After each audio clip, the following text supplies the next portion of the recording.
Dear brothers and sisters in Christ, Good morning, Father.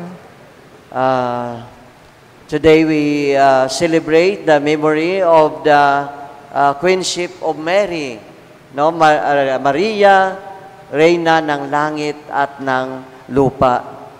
So the first and the gospel reading today declares to us the coming of the greatly awaited Messiah, the Son of God, who become man, incarnate of the Virgin Mary by the power of the Holy Spirit.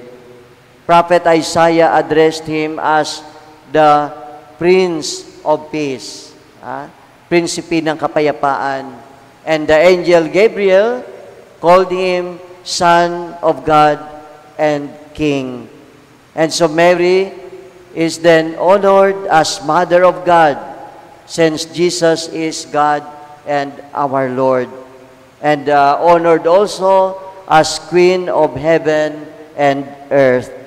Today, my brothers and sisters, we celebrate the feast or the memorial of the Queenship of the Blessed Virgin Mary, our Mother.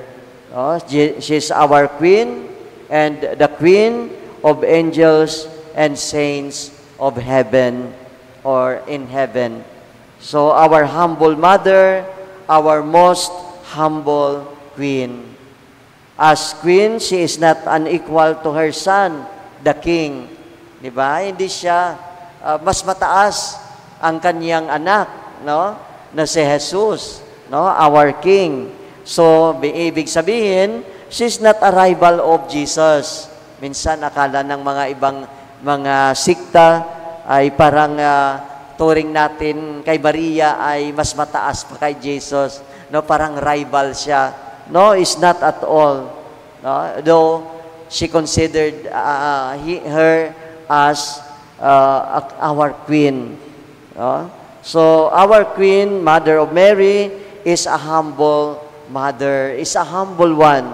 Her life is a life of humility. No, in her eyes, she is a lowly handmaid of the Lord. She was not focused on herself and not allow doubt or fear to interfere with God's will. Bagay lamang na tawagin natin po siya na Reyna ng langit at ng lupa. No? Reyna po natin.